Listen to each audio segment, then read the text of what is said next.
again.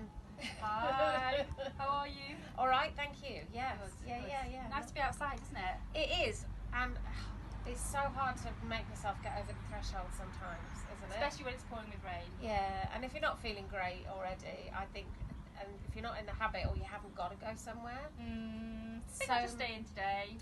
And it gets harder and harder to do. I know a lot of people have really found it very hard to come back out after being so isolated for so long.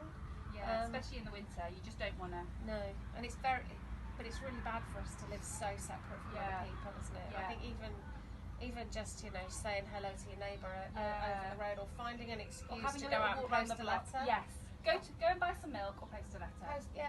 Those are the kinds of things that even between Zoom meetings, and I feel like I spend my life sitting behind a desk looking into my laptop.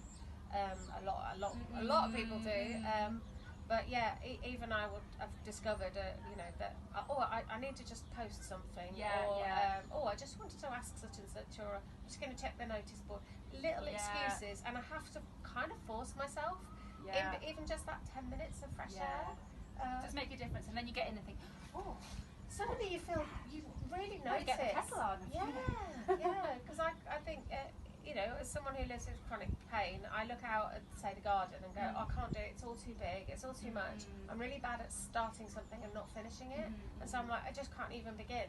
But actually, I've discovered that going and if I go out about 15 minutes before it gets dark, there's a natural clock. And it sort of, it gives me an opportunity to move around outside. I'm moving around in a way that's not too painful usually.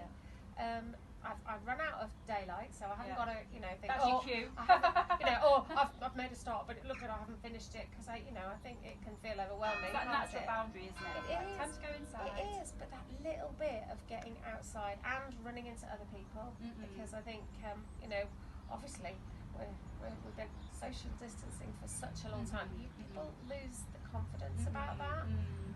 So I also make myself make some phone calls. And phone calls, they're very unfashionable, aren't they? But I think they're coming back. A bit retro now, aren't they? Let's try this.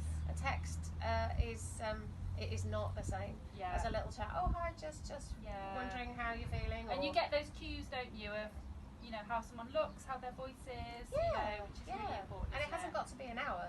No. And that's something I've had to remind myself. I say I'm going to make 3 phone calls this hour, and I'm going to have some fresh air. And if that, that might be enough in a day of other people. Makes a big difference, doesn't it? Just having that connection.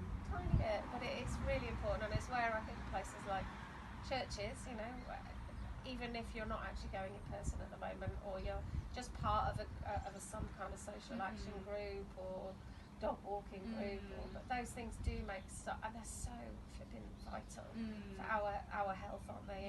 In every way. Just that seeing and speaking to another person one way or another is so important at the moment, and hard to do, but it's definitely worth the effort, even when it's freezing cold. The sun's out, got a nice beautiful perspective, so let's keep doing those little walks, little tiny things. Pick up the phone, keep in touch. Yes, exactly. And if we don't post letters very much these days, but actually, have you ever not been pleased to receive a little card? Just such a treat. I love getting posts. Little tiny postcards. I've rediscovered postcards. Nice and easy. And no faffing with envelopes or what have you. No, just a little hi, how are you, thinking of you. Powerful stuff for you and for the person who receives it. So no, we're going all retro, aren't we? We are. It's all about the retro. Face to face, no substitute. Keep in touch.